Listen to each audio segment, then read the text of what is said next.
محترم حضرات، معزز سامعین کرام، اسلام نے اپنے ماننے والوں کو زندگی کے ہر شعبے سے متعلق احکامات دیے ہیں اور رہنمائی فرمائی ہے، اور اسلام نے اپنے ماننے والوں کو اس بات کا پابند کیا ہے کہ دوسروں کے حقوق کا خیال رکھیں، دوسروں کے حقوق ادا کریں۔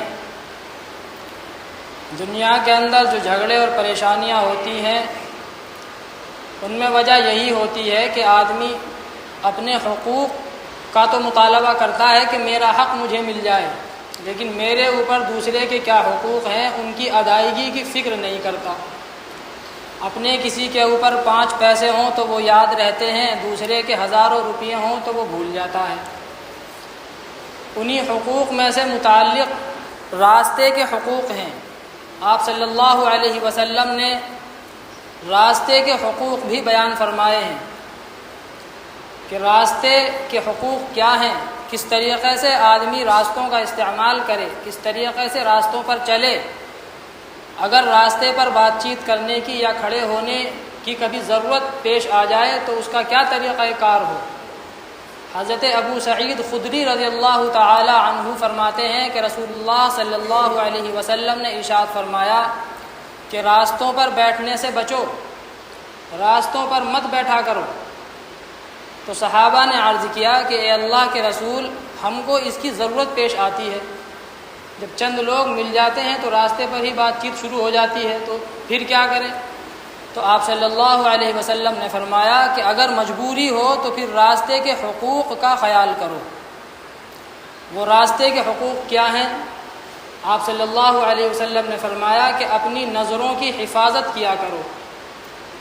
اگر راستے پر بیٹھ جاؤ، چند لوگ مل کر کے بیٹھ جائیں، حالانکہ بری چیز ہے راستوں پر بیٹھنا، آدمی کو اپنے گھر کے اندر بیٹھنا چاہیے، اپنے کام میں مشغول رہنا چاہیے۔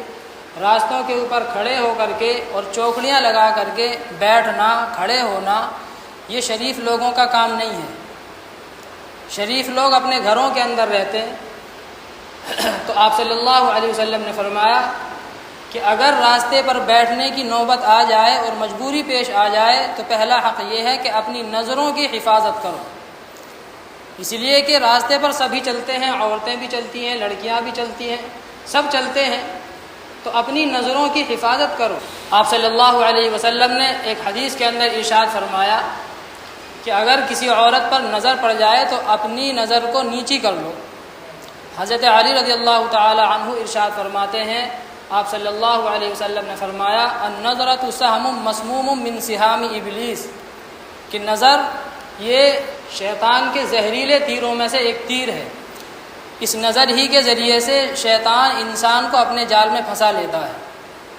تو آپ صلی اللہ علیہ وسلم فرماتے ہیں کہ راستے پر اگر بیٹھو تو اپنی نظروں کو جھکا کر کے رکھو، کسی غیر محرم پر تمہاری نظر نہ پڑنے پائے، اور اگر پڑ جائے تو فوراً جھکا لو۔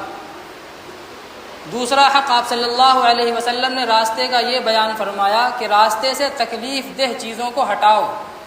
وہ تکلیف دہ چیز کوئی بھی ہو سکتی ہے، چھوٹی بھی ہو سکتی ہے، بڑی بھی ہو سکتی ہے، ایسا نہیں ہے کہ کوئی بڑی چیز ہی راستے میں پڑی ہوئی ہے تو آدمی اسی کو ہٹائے۔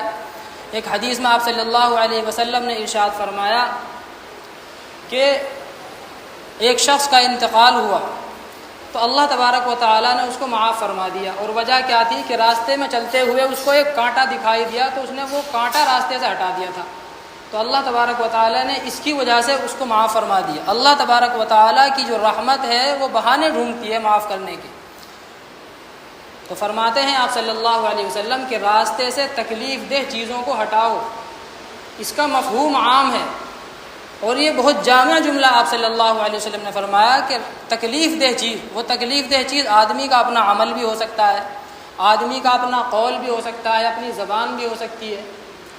اسی طریقے سے بہت سارے لوگ راستوں میں پروگرام کرنے لگتے ہیں، کوئی شادی وغیرہ کا پروگرام ہوا تو راستے میں شامیانہ لگا کر کے بیٹھ گئے، اب بیچارہ کوئی راستے سے گزرنے والا ہے، وہ آیا دیکھا تو راستہ بند ہے، کوئی اجنبی ہے، اس کو اور راستوں کا علم ہی نہیں ہے کہ کہاں کو جائے، تو اب وہ جو ہے کیا ہوگا؟ پریشان ہوگا، تکلیف ہوگی اس کو۔ اسی طریقے سے راستوں کے اندر جلسے جلوس کرنا یہ بھی ناجائز ہے، راستوں میں نماز پڑھنا یہ بھی ناجائز ہے، راستوں میں اگر کسی کا انتقال ہو جائے تو نماز جنازہ کرنا یہ بھی صحیح نہیں ہے، یعنی راستے میں ایسا کام کرنا کہ جس سے دوسروں کو تکلیف ہو یہ صحیح نہیں ہے۔ اسلام نے ہر چیز کے رہنما اصول مقرر کیے ہیں کہ کس طریقے سے زندگی گزارنی ہے۔ آپ صلی اللہ علیہ وسلم فرماتے ہیں المسلم من سلم المسلمون من لسانہ ویدہ، کامل مسلمان وہ ہے کہ جس کی زبان اور ہاتھ سے دوسرے مسلمان اور دوسرے لوگ محفوظ رہیں۔ راستوں میں لوگ بیٹھ جاتے ہیں اور اپنی گاڑیوں کو راستوں پر لگانا، اس میں بھی خاص خیال رکھنا چاہیے۔ راستے پر اگر گاڑی کھڑی کرنے کی ضرورت پیش آئے تو آدمی اس طریقے سے لگائے کہ کسی کو تکلیف نہ ہو۔ بیچ میں گاڑی کھڑی کر دی، اب کوئی کار والا بڑی گاڑی والا آیا، وہ ہارن بجا رہا ہے، وہ وہاں پہ موجود ہی نہیں ہے، وہ اندر بیٹھا ہوا ہے گھر کے اندر۔ تو ان تمام چیزوں کا آدمی خیال کرے۔ راستے کے اندر کوئی گڑھا وغیرہ کھودنا، کوئی ضرورت پیش آئی اور گڑھا کھود دیا لیکن اس کو صحیح طریقے سے برابر نہیں کیا تو چلنے والوں کو تکلیف ہوگی نہیں ہوگی؟ تو ان تمام چیزوں کا آدمی خیال کرے۔ راستوں میں بیٹھنا کوئی اچھی چیز نہیں ہے۔ دیکھا گیا ہے کہ ہمارے گھر کی عورتیں بھی باہر بیٹھی ہوئی ہوتی ہیں۔ مرد کا باہر بیٹھنا ہی برا ہے اور عورت کا باہر بیٹھنا اور زیادہ برا ہے۔ اللہ تبارک و تعالیٰ نے قرآن کریم کے اندر ارشاد فرمایا وَقَرْنَ فِي بُيُوتِكُنَّ وَلَا تَبَرَّجْنَ تَبَرُّجَ الْجَاهِلِيَّةِ الْأُولَىٰ، عورتوں کو حکم دیا اللہ تبارک و تعالیٰ نے وَقَرْنَ فِي بُيُوتِكُنَّ، اپنے گھروں میں رہا کرو، وَلَا تَبَرَّجْنَ تَبَرُّجَ الْجَاهِلِيَّةِ الْأُولَىٰ، اور جاہلیت کی طرح بے پردہ مت پھرا کرو ادھر ادھر۔ لیکن دیکھا ہے کہ گھر کی عورتیں گھر کے باہر بیٹھی ہوئی ہیں، چارپائی بچھائی اور گھر کے باہر بیٹھ گئی، یہ اچھی چیز نہیں ہے۔ اسلام نے عورت کو پردے کا حکم دیا ہے۔ عورت کے معنی ہی پردے کے ہیں، عورت کے معنی ہی کیا ہیں؟ پردے کے۔ ایک لفظ بولا جاتا ہے مستورات، مستورہ ایسی چیز کو کہا جاتا ہے جس کو چھپا کر کے رکھا گیا ہو۔ تو عورت چھپانے کی چیز ہے، اب چاہے وہ جوان ہو یا بوڑھی ہو، کم عمر کی ہو یا زیادہ عمر کی ہو، اس کا حکم یہ ہے کہ اس کو چھپا کر کے رکھا جائے۔ تو مردوں کا راستوں پر بیٹھنا تو برا ہے ہی، عورتوں کا بیٹھنا اس سے زیادہ برا ہے۔ اور پھر بعض عورتیں تو ایسی ہوتی ہیں کہ اگر کوئی بھی آئے راستے پر سے اس سے کوئی پردہ نہیں ہے، لیکن بہت سی عورتیں ایسی ہوتی ہیں شرم والی کہ اگر کوئی داڑھی ٹوپی والا آ گیا تو اس کو دیکھ کر کے پردہ کر لیتی ہے۔ لیکن پردہ تو سبھی سے ہے نا، چاہے کوئی داڑھی ٹوپی والا ہو، عالم ہو، جاہل ہو، سبھی سے پردہ ہے۔ تو پردہ سب سے ہے، تو پردہ کرنے کی نوبت ہی نہیں آئے گی اگر عورت اپنے گھر کے اندر رہے گی۔ تو راستوں پر نہیں بیٹھنا چاہیے۔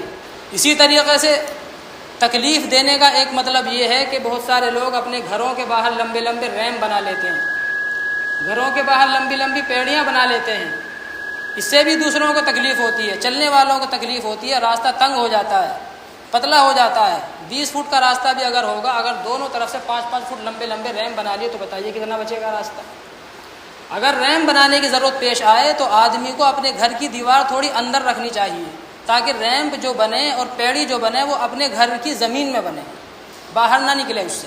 ہاں نالی وغیرہ اگر ہے اس کے اوپر اگر آدمی بنائے تو اس میں کوئی حرج نہیں ہے، اس لیے کہ نالی میں تو کوئی گاڑی نہیں چلے گی، تو اگر اس کے اوپر آدمی چھجلی وغیرہ چھجا وغیرہ بنا دے یا پیڑی وغیرہ بنا دے تو اس میں کوئی حرج نہیں ہے۔ لیکن گھر کے اندر لمبے لمبے ریمپ بنا لینا یہ صحیح نہیں ہے، راستوں پر قبضہ کر لینا یہ صحیح نہیں ہے۔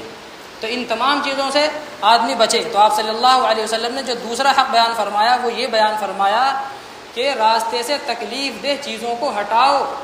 تو یہ تمام چیزیں تکلیف دینے والی ہیں، غلط جگہ پر اپنی گاڑی کھڑی کر دینا، الٹی سیدھی کھڑی کر دینا، سائیڈ میں نہ کھڑی کرنا، اپنے گھروں کے آگے لمبے لمبے ریمپ بنا لینا، پیڑیاں بنا لینا، یا راستوں پر بیٹھ جانا چرپائی ڈال کر کے۔